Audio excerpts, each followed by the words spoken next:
It's been a process of a couple of years of actually really owning this. My wife has really been a big key. She pushed me. She's like, you really have to tell people this stuff. And again, it's because it's obvious. I wrote the book. Now I've embraced it. I live in this coaching space. I've got other entrepreneurial endeavors and things that I'm expressing my gift through. But um, the thing that I have to keep realizing, this is why I keep going on podcasts and having these conversations, is because I realize that people don't know this stuff. It seems like it should be obvious. A lot of people are talking about gifts and talents and things of that nature. And you see it being used a lot more. But when I hear it, I'm like, yeah, but if people really understood what a gift really is, and they really understood how to harness it, it would be life changing for them. People who read the book, they tell me over and over again, man, this is so powerful. There's a difference between a dream chaser and a dream catcher. Thanks all for tuning in to Dreamcatchers, where we make things happen.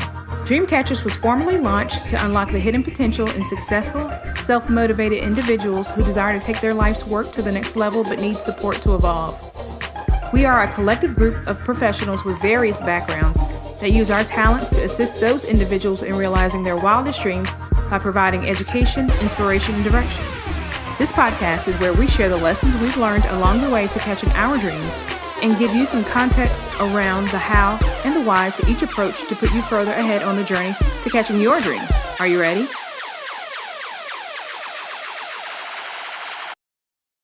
Hey, everybody, and welcome to the Dreamcatchers podcast. I'm your host, Jerome, and you guys are in for an amazing interview today. I've got my man, Fredrick Bussey, with me today. How are things in the A, man? Man, things are hot. Yeah, but we're good. Fredrick's an author, founder of IconStatus. I mean, I could keep going on. Mastermind, there's all these amazing things happening. Fredrick, we do things a little bit unconventional here. How can the listeners get in contact with you, my brother? I would expect no less than unconventional from you. I'm easy, man. I'm everywhere. LinkedIn, Facebook, Instagram, Fredrick Bussey, Fredrick.Bussey, Fredrick Douglas Bussey. Look me up. My website is fredrickbussey.com. So you can shoot me an email at info@fredrickbussey.com. But yeah, any social media channel. If you're watching this, and you probably know how to work the internet, so I'm not hard to find. Fredrick Douglas Bussey everywhere. Man, see, that's how you know when you're an icon. You got everything on all the platforms exactly the same. So for the listeners who don't actually know you, let's talk about your journey, man. I read the book Breaking Orbits, right? You talked about being a preacher's kid. You talked about camp. You talked about all this stuff. Let's give the listeners a rundown on what your life was before you jumped out and started doing some of these entrepreneurial things you've been on.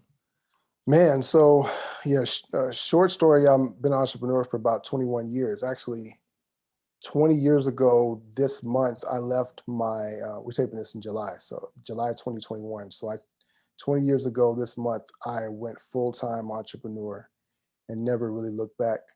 I was, from the origin story, I was born in Chattanooga, Tennessee, grew up the son of a preacher's family. We moved from Tennessee to Michigan to Alabama to Mississippi. I grew up in Mississippi for about 10 years, and that's kind of a formational time for me from age 6 to age 15, and becoming a young man in rural, small town Mississippi, where didn't know a lot about money. Hard times was hard for everybody. We weren't poor, but we, didn't have all that extra money. But I did have a good family, great parents.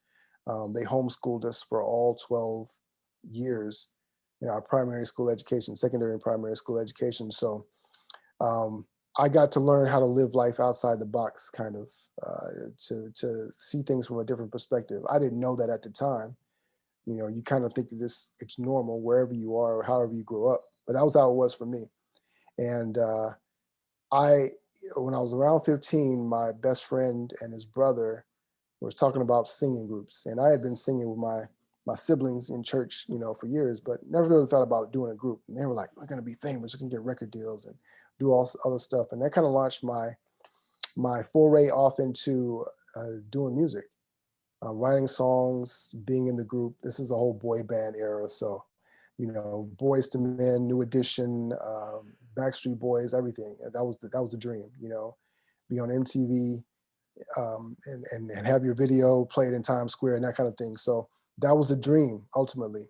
And I dived off into that. The group eventually fell apart. And I ended up as a songwriter and producer in the industry for a number of years. I graduated from the music side of things, the creative side, to the business side as an artist manager, and taking all the ideas I had when I was in the group in terms of branding and marketing and stuff. And I became a marketing director for a small label. And then over time, I moved from doing PR and publicity to doing marketing. I was a partner in a PR firm for a number of years, and then left there and started my own marketing agency. Realized that I was not passionate about the technical aspects of marketing. I love the influence and psychology of helping people to get clear on things, and really understood that I had been coaching people for a long time. So now I use coaching as a way to help entrepreneurs and leaders to be able to dive off into their potential, to really tap into that and build a life of freedom and impact that they really are yearning to have, in a powerful way. So that's the short version. Wow.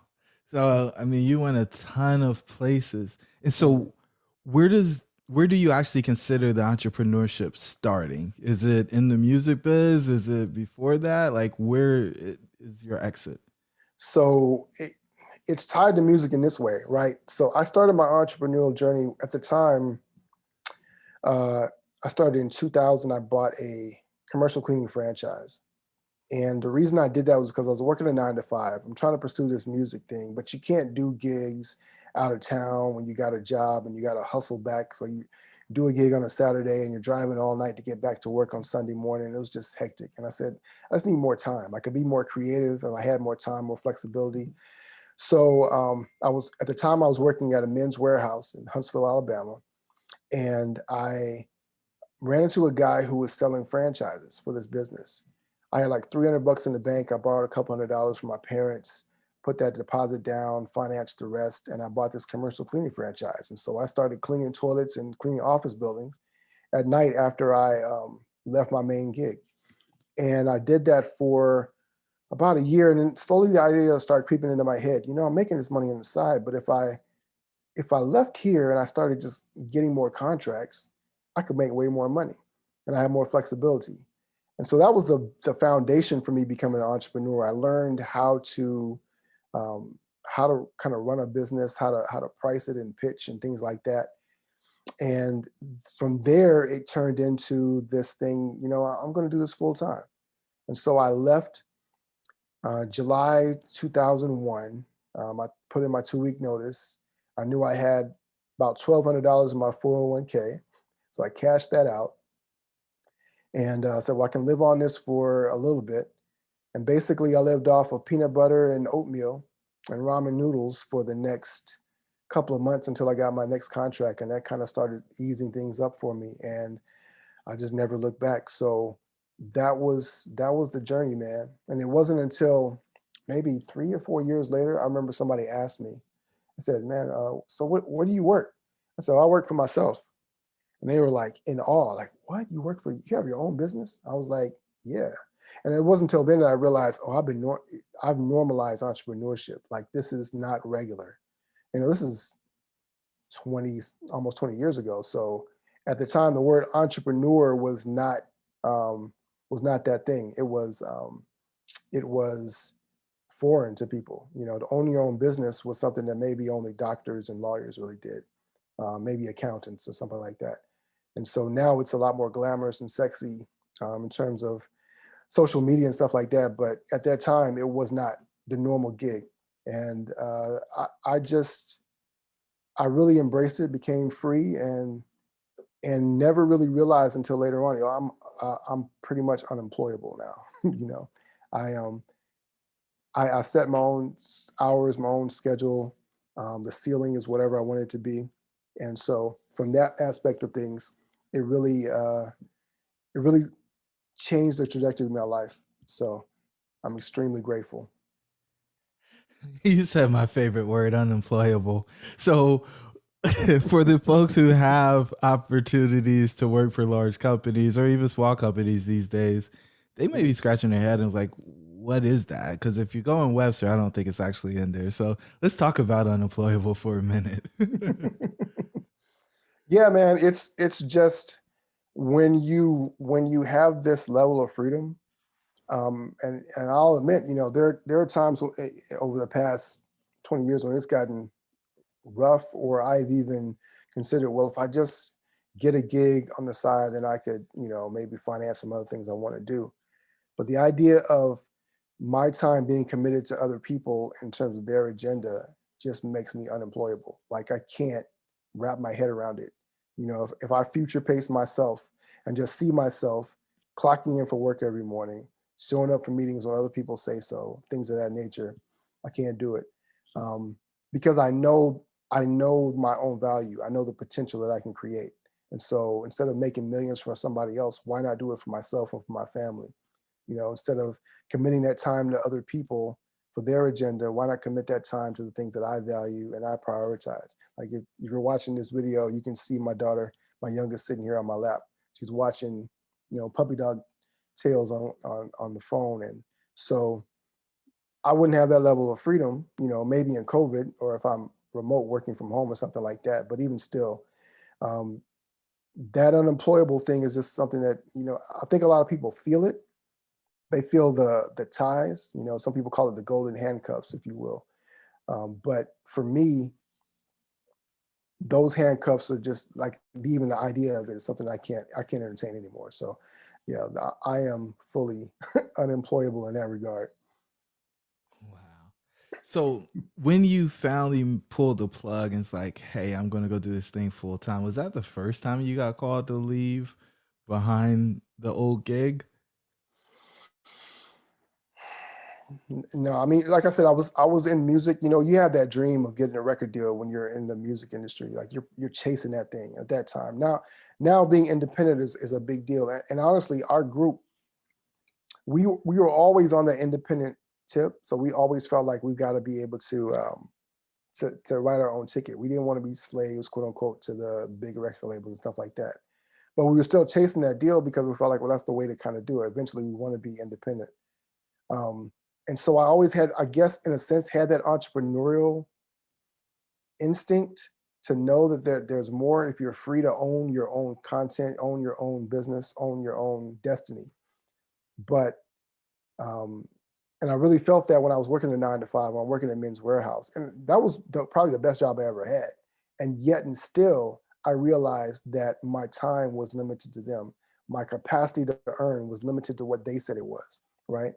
And so I could sell every suit in the store and I still could only make a certain amount of money, right? But if I owned that business, then I had a lot more leverage. And really, when I every weekend when I was on a gig, thinking about having to drive back into town and go to work, it was frustrating because I just wanted to have that freedom to wake up and be able to create, to do whatever it was I wanted to do. And now I help people to kind of fashion that vision for themselves to see their way forward, because it's not an easy thing to do when you are stuck or you're programmed into one way of thinking, as most people are. So is that one way of thinking programming? Mm. Well, as you say, you took the red pill, but there's another pill, right? And there's another pill that people take consciously, and then there's being plugged into the matrix unconsciously, unaware. And that's just how we are. We're raised to believe that, other people are supposed to set the agenda. Other people are the gatekeepers to whatever it is that we want or think that we're allowed to want, right? A lot of people don't have the confidence to make a choice other than the choices that are presented to them. So if you think about it, when you're a child, your parents are telling you what to do. They set the schedule, they set the agenda, they give permission to the fridge, to TV, whatever the case may be. Then you go to school and your teachers and the principal are the one that set the guidelines. They set the bar in terms of grades. They evaluate you. They tell you where to go. They ring a bell and you move, And then when you graduate from school, either you go to college where there's a little bit more freedom, but still The parameters are there. You can only take the courses that they outline for you to get the jobs they say are going to be there for you. And you graduate, get that degree, and then you hope that somebody will hire you to pay you to do what they want you to do. And so that's the programming from here on out. It's in marketing, it's in retail, it's in politics, it's in society. Every element of it is all about that. So the programming is a real thing that we really have to deal with and have to learn from. And how to unplug yourself from that is a challenge for sure. Without question. And being intentional about your approach is kind of the beginning and the end of that, right? There's a bunch of stuff that happens in the middle, but you have to first become aware of it and then say, hey, I'm participating or I'm not. And so what's really cool about your journey is, hey, I got this job. I'm starting this franchise. It's my side hustle. You were making a certain amount of money, but you weren't maximizing it.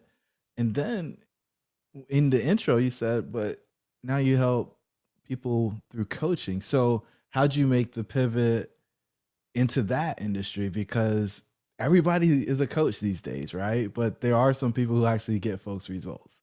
There's winning coaches and then there's coaches. So, man, I've had a couple of conversations about this over the past couple of days. Getting into coaching, first of all, I avoided it as long as I could because I did not want to be a coach for the same reason that you said, because so many people are getting into it. And I didn't want to be a commodity. I just, but what kind of, from a mental standpoint, kind of made the pivot for me was realizing that's something that I've always been doing. I'd always been using coaching from the time I was a teenager. I talk about it in the book about working at summer camp. And when I was working there, I'm mentoring young kids. I was in positions of leadership where I had to coach camp counselors and my boys and girls directors when I was the assistant camp director and things of that nature. I had to be able to lead people. Like coaching, as one of my mentors, Rich Litfin, says, coaching is just another word for leadership. It's leading people in terms of their thinking. It's leading people in terms of the possibilities. It's helping them to co-create new possibilities, a new life path for themselves.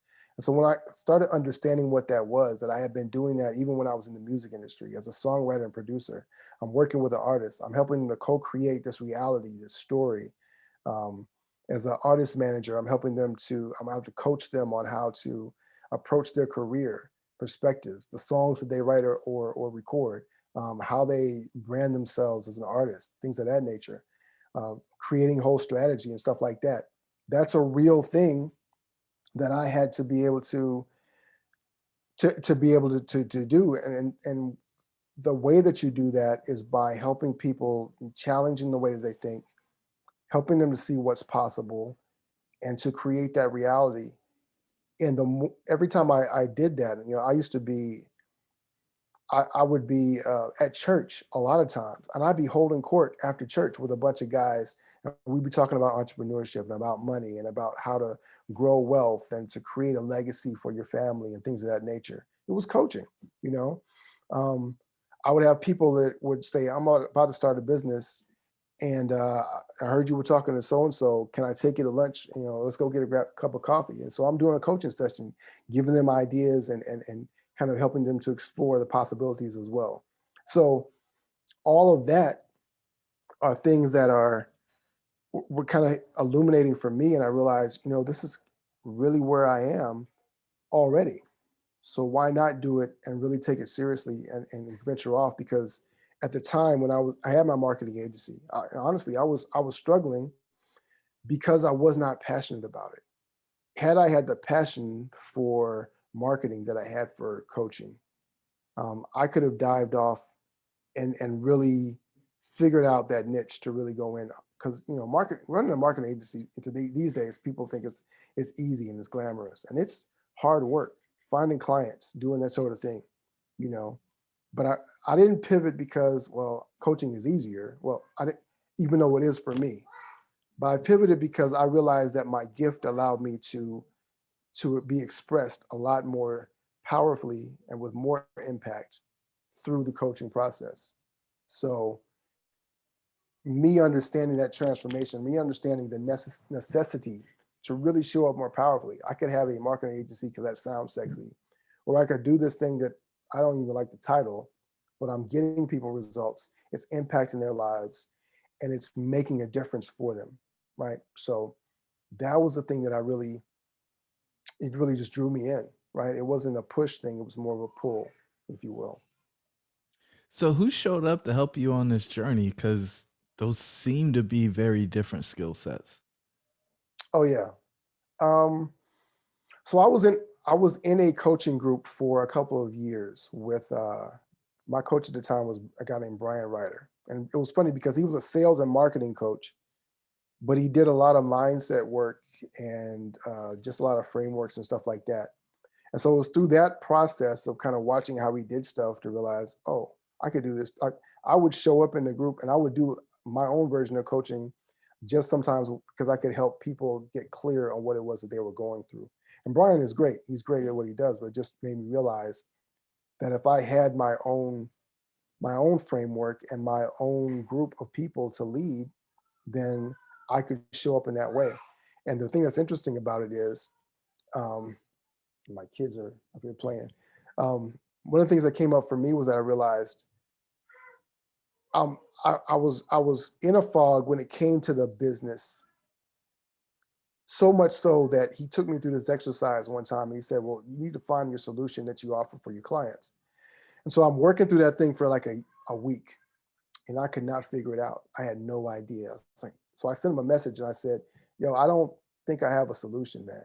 And he said something to me that really changed the course of my life. He said, God doesn't make people without solutions.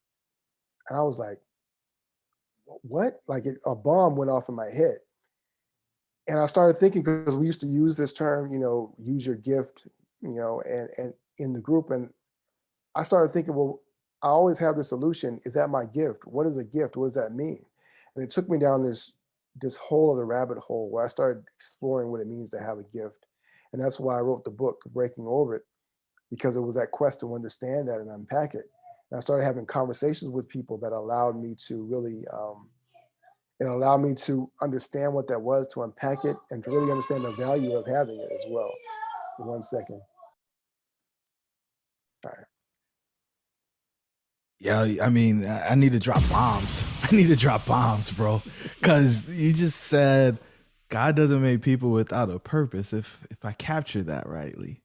And it's like, whoa. Like I can imagine what happened because you're like, wait, so I gotta have something because you're the son of a preacher. So I mean, that's through and through. Yeah. So purpose, and you just mentioned the word gifts. So like, how do the two play, and how does Breaking Orbits kind of put all that together for us? Yeah, man. So one of the things that I grew up with was a fascination with words. I love words, and words have meaning, obviously. The problem that we have when we're confused about something, it shows in our language. When we're clear about something, we can articulate it. The way that we talk about gifts, talents, purpose, mission, things of that nature, is that we lump them all together. So they all mean the same thing loosely, even superpowers, the words like that, right? And so what I wanted to do was unpack that and really understand what that meant. So I started with gift, and I really started understanding. So the definition I came up with was one that I found that Dr. Miles Monroe, he articulated one time in a sermon. He said, your gift is your unique capacity to fulfill a certain function in the world, right? And the focus is on capacity. So one of the challenges that we have is that we look at our purpose, or we look at our gift as this thing that we do as an occupation, right? So we call someone who's a doctor and say, well, my gift is a doctor. Her gift is being a teacher, or whatever the case may be.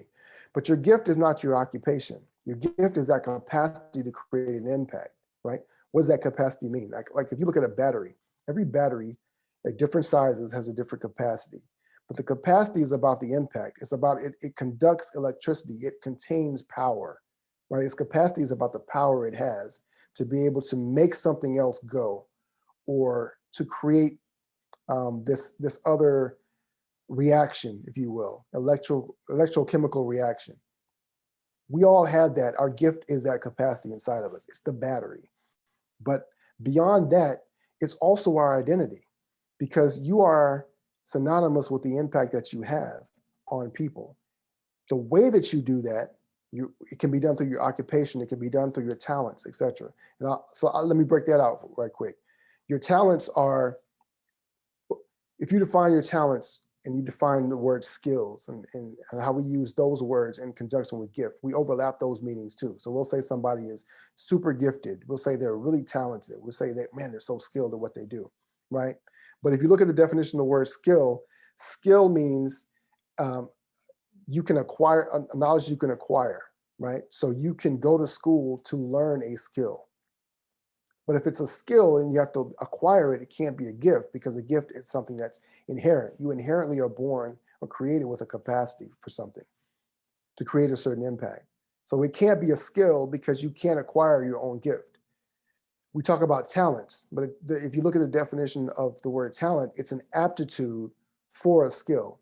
It's an aptitude or likelihood that you're going to be good at something. So if you're 6'9", 250 like LeBron James, you can jump out of the gym, you've got great hand-eye coordination, then the likelihood that you're going to be good at basketball is really, really good, right? Basketball requires a certain level of skills, dribbling, passing, etc. It's a combination of those skills to be able to play that game. Your talent is your aptitude to be good at those particular skills. So he's talented in those areas. His talents allow him to be good at basketball. Now he has to hone his skill, but those things are required. But his innate gift, that's something different. Because if basketball was never invented, would that mean that LeBron James was not talented or that he was not skilled? And that's where I think that many people get caught up, right? We get caught up in the fact that our occupation is supposed to define us, and we can't figure out what we're good at in terms of what we do, instead of understanding what you need to really be discovering is who you are. What is your unique capacity to impact the world in a very, very particular way? And so once you find your capacity, then you find your purpose. And now you're walking your capacity, you're fulfilling your purpose. You're able to create the impact in the world that only you can do. And that is meaningful and significant in so many ways. You're doing the things that only you can do. So what happens if you don't actually do it? Because that's always the place where I hang my hat. There's somebody counting on you to do the thing that only you could do. But what are they actually doing when they don't do it? When they just stay in the comfort of the job or whatever the thing is? What's up, tribe? It's your host, Jerome. I just want to let you know that we put together a free 15-point checklist for exiting the matrix. Jump on over to dreamshouldbereal.com in order to pick your free copy up. Let's get back to the show. I mean, ask the person sitting next to you, or maybe look in the mirror and ask yourself, how do you feel when you wake up in the morning and you go into this job that you can't stand? How do you feel when you are doing things that you can't attach real meaning or significance to? Are you always asking that question, like, why am I here? Are you always asking that question, what is the point of this, right? The point of this job, this relationship, this whatever, right? You look around the world and people are always looking for meaning and significance in other things, not realizing that the source of significance and meaning is really rooted inside yourself, right?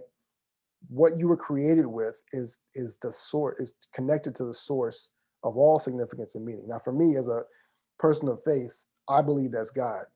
And I believe that God gave that to me, that gift. But beyond that, just understanding that the source of meaning that people are chasing is, by and large, 99% of the people in this world are chasing something externally, right? And so when you're always doing that, again, to quote my mentor, Rich Lippman, you can never have enough of something that you don't really need. And if you understand that everything that you need, you were already born with to create the life that you want, but you're always chasing things outside of yourself that you don't really need, then you'll never be fulfilled by material things, by relationships, by occupations, by accolades, by validation. All those things that we are preoccupied with and chasing after don't mean anything. They don't mean anything because they never can mean anything unless they are connected to what you're doing and you're walking your purpose day by day. I'm not even sure I answered your question. I think it's just where it took me. Bro, listen. All right. We like to fill the holes in our soul with things. Right? And so you're saying, hey, we're preoccupying ourselves because we're not actually living out the life we're supposed to live in order to distract us from the guilt or the pain, anxiety, whatever you want to call it. Because that's easier than actually looking yourself in the mirror and having that tough conversation and doing the thing. Yeah. Am I getting this? Look at how many people have to medicate themselves from their reality, right? And this is not a matter of judgment, whether you drink, smoke, what you do, but you look at how many people need something else outside of them to make them okay with living the life that they're living, right? People live for the weekend and then they go through the week doing everything that they don't want to do. They come home and they need a glass of wine or two or a bottle of something, or they need to smoke up, or they need to, sniff something, or they need some porn, or they need something else that they need to medicate themselves, because reality is so unbearable, right? It is so unbearable, but it's also, our reality is something that we generate.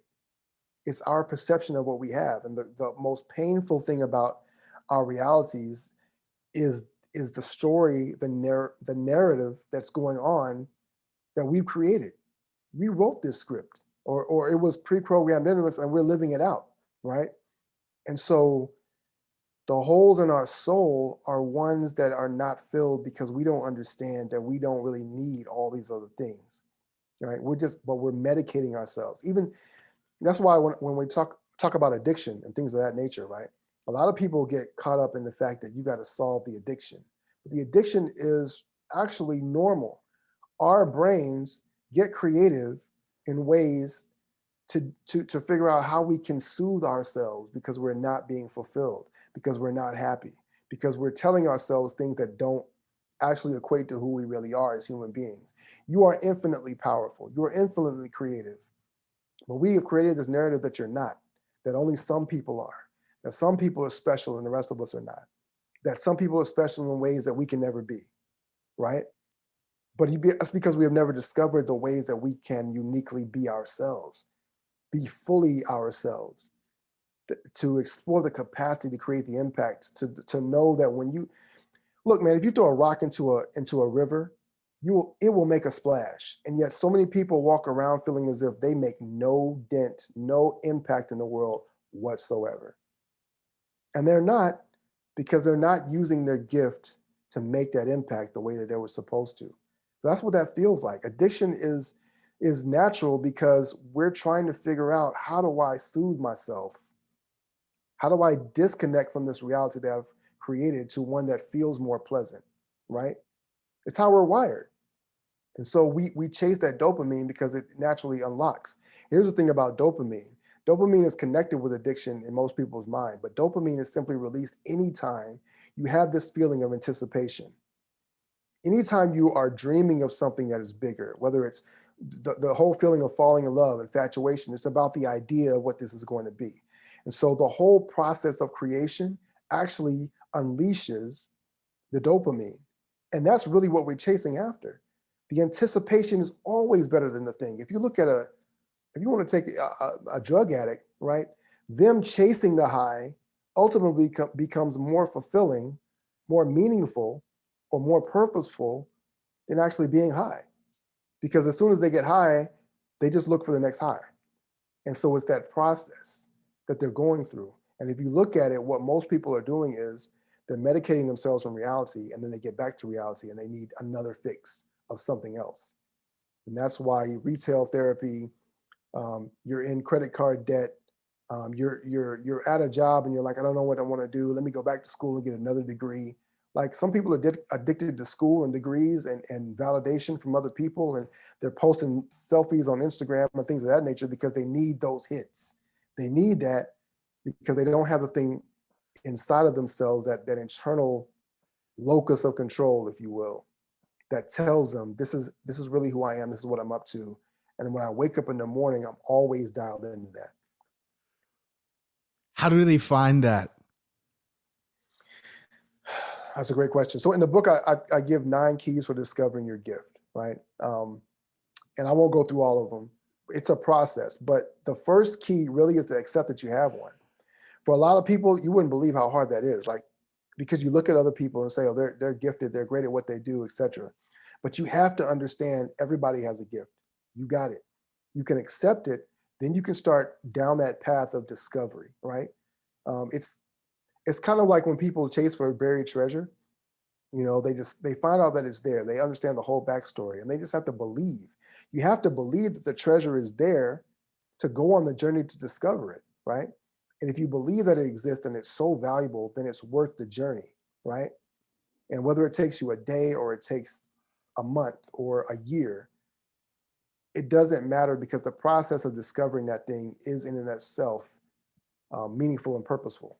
So going through that, accepting that you have a gift. The second thing is, interestingly enough, asking for forgiveness, right? Forgiving someone else in your past or yourself for the things that you hold against yourself or hold against them. And the reason why that's important is because your gift is your unique capacity to impact the world. Your gift is not for you, it's for other people, right? That's how you measure it. Because your impact is only internal, then it's not going to ripple outward.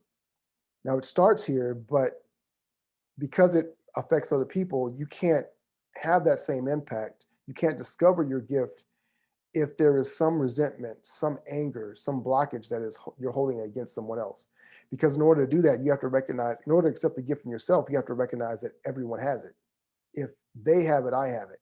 But if they have a gift, I can't be holding things against them because it blocks the flow of energy from my own gift. So I do that. So forgiving other people and forgiving yourself, because a lot of people have never forgiven themselves for mistakes that they've made, for past trauma that they feel like they inflicted. Sometimes that's a story that we told ourselves about abuse or divorce, when our parents divorced, or maybe it was your own, right? If you can't forgive yourself, you can't unlock the well of endless potential, because you don't feel like you're worthy enough, right? A lot of the rejection and powerlessness that people feel is really rooted in that. So it starts there with forgiveness, you know, and then consult a manufacturer. Look at how you're designed.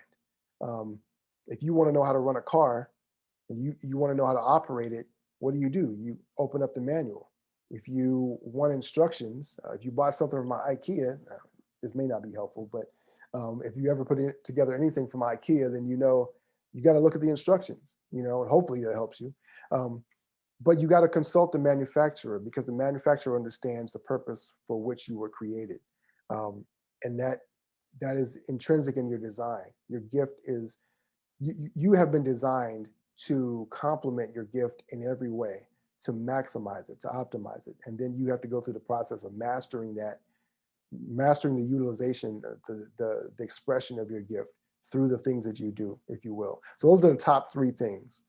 And then there's some others along the way that you can tap into to be able to go deeper and deeper and really explore and learn more about what that means. So first you got to accept you have a gift. Then you got to do the forgiveness, followed by consulting the manufacturer, follow the instructions on how to apply or utilize it. Right? Mm-hmm. First 3 of the 9. So, all right, we about to go deep, because I mean, you're on fire right now, right? It's just coming through. You're channeling it. This is magic. So I'm going to use you as a case study, because you're like, yeah, I asked him about it, and he was like, I told him I didn't have a gift, and he's like, no, of course you have a gift. And so what's your gift? What is it? Like, talk to us. So in the book, I talk about 3 categories of gifts. And I'm glad you asked that question, because for me, that was the hardest part. I was like, first of all, God, there's 8 billion people in the world. How am I going to tell everybody in the world about their own unique gift? Like, there's no way I can categorize that. Well, when I started looking at it, I was able to break it down into 3 categories. And it's because, again, we're talking about capacity, your power, right? And when we're talking about that in terms of thermodynamics or physics, if you will, there's 3 principles that I apply, and we use those as, excuse me, categories for your gift. So the first one is a transformer, right? Someone who has the capacity to take something from nothing or to take it from one form and turn it into another. That's their innate gift, right? So you think about typically what we think of as artists or sculptors or musicians or inventors. Those people have the ability to take something as simple as a piece of rubber and transform it into something that is useful, functional, beautiful, inspirational, whatever the case may be. Somebody can even take an idea, a thought, and turn it into a book or a song or a company, if you will. They are transformers. Then you have translators, those who are able to infuse meaning into things or to translate complex ideas and simplify them, right? We think of those people in terms of speakers or leaders, or again, it could be artists, it could be inventors. See, again, the occupation doesn't matter as much. It's just how your gift is best expressed. And you can do that in many different ways. But translators translate meaning. They provide significance or help to take an idea or a concept and make it clearer so that people can grasp it, they can digest it, and they can use it for their own. And then the third category would be transistors. Those are people that sometimes we see people, they're like the life of the party. They are simply through their presence, their own energy, their own essence, the thing that can help to enhance other people's gifts, to enhance an organization, to enhance a situation. If you look at sports, every great team has a glue guy who's in the locker room. They're the person who simply by their presence can help pull things together. You've got the superstar, you've got the people who do the dirty work, but the glue guy could be the guy at the end of the bench who just always knows how to talk to people. He knows how to cheer. Like, his energy just makes everything better. People love him. They love having him on the roster or in the room. And their presence, they know how to accentuate other people. They can see what other people need and they can pour into them, or they can enhance it in some way. So it's a rough generalization, but those 3 categories can help people to kind of start tapping into where they best show up in the world. So for me, I'm a translator, right?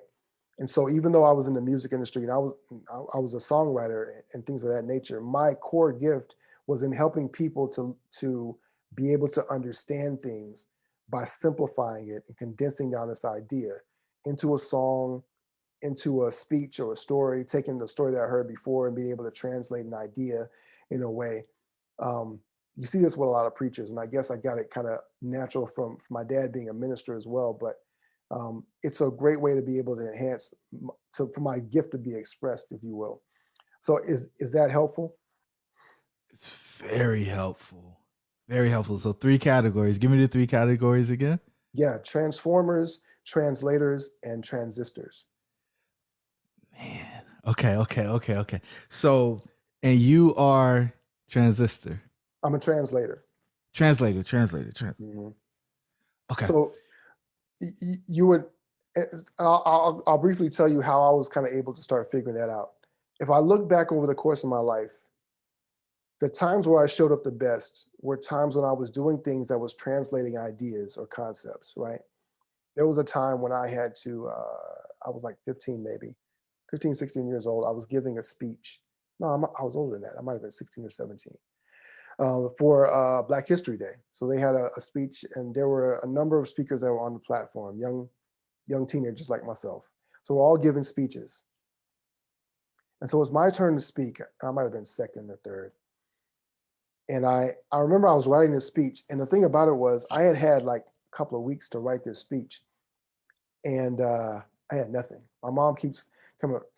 She called me Freddie at the time. She's like, "Freddie, have you written your speech?" She's like, no, I haven't done it yet. So I think I wrote like the night before, which for me is pretty consistent. You know, that was my whole college career, writing papers the night before. If I had too much time to do it, I couldn't synthesize it. But under pressure, I could really focus and come through with the idea. So anyway, I wrote this speech, and I had all these punchlines, and I don't know how I knew how to do this, right? But I had all these punchlines and things like that, and this way that I'd written it that was so kind of percussive, and it was like I would get this rhythm, and it wasn't like a sermon, it was a speech, but it had this rhythm to it. And I just remember not being able to get through the speech fully because people kept interrupting me with all these standing ovations, right? This isn't a way to brag, but it was a way for me to be able to say, wait a minute, I'm having this impact. And it was crazy because I did this, and it wasn't until years later that I even remembered I had this experience when I was starting to look back over my life and see the places where I'd had impact.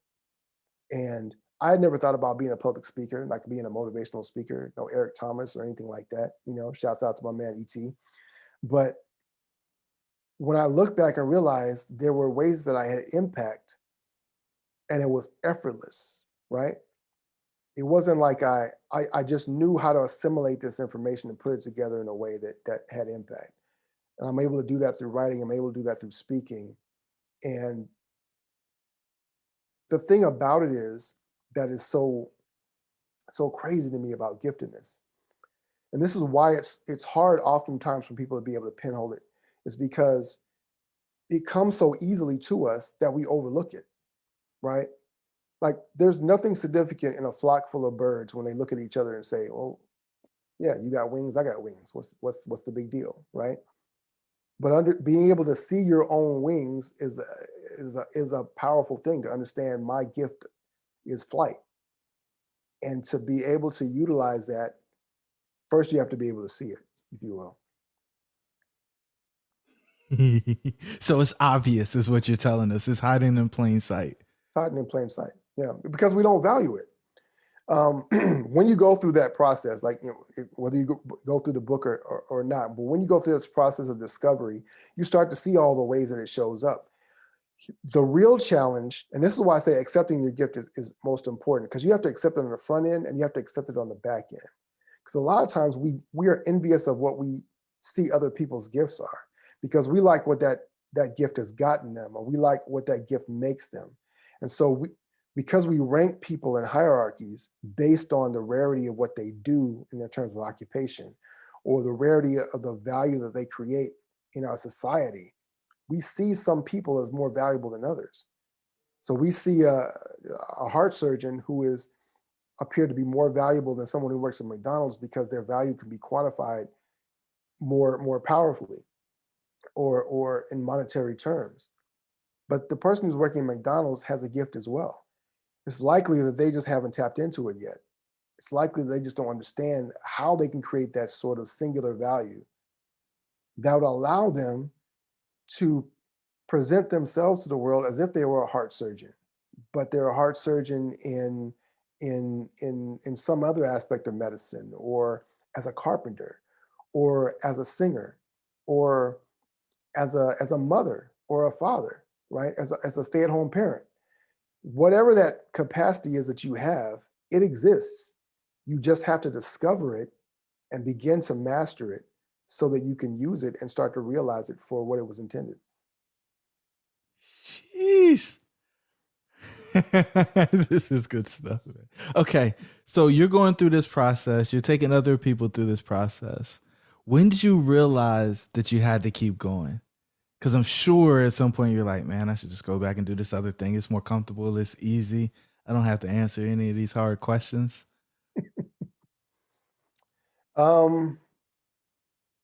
It's been a process of a couple of years of actually really owning this. My wife has really been a big key. She pushed me. She's like, you really have to tell people this stuff. And again, it's because it's obvious. I wrote the book. Now I've embraced it. I live in this coaching space. I've got other entrepreneurial endeavors and things that I'm expressing my gift through. But the thing that I have to keep realizing, this is why I keep going on podcasts and having these conversations, is because I realize that people don't know this stuff. It seems like it should be obvious. And a lot of people are talking about gifts and talents and things of that nature. And you see it being used a lot more.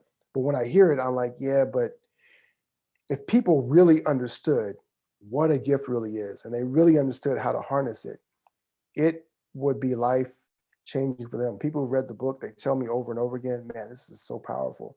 And I'm not saying that to brag. I'm just saying that because, again, I undervalued even the power of the message. And so even, I mean, honestly, as I'm still growing my business, as I'm still discovering more ways to create more impact and visibility around the message, it's easy for me to overlook it and undervalue it.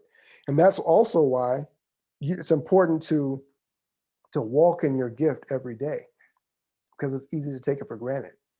And you need to see the impact that it has on others as a motivation to continue to push through the challenges that life presents to you. Because if not, you'll forget, well, I got this thing that's special about me. But the impact is what makes it special, not having it. Having it is just the beginning. If you're not using it and deploying it for the impact that it was meant to have, what is the point, right? I mean, it's like a Ferrari that sits still. Ferraris in museums do nobody any good. They're beautiful to look at, but the power of a Ferrari is not just in sitting still. It's really displayed when you turn it on and you hit the gas and you start hitting those corners, right? That's where you experience, and that's where the impact is really felt. You're wasting it.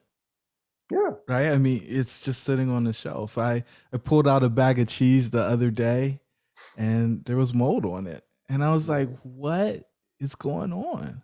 Mm-hmm. Right? Like, why is this molded? And of course I couldn't eat it, right? But if you just let it go for too long, then you end up in a space where it's not useful anymore. You can't consume it. You can't use it. So I love that point. Moldy people.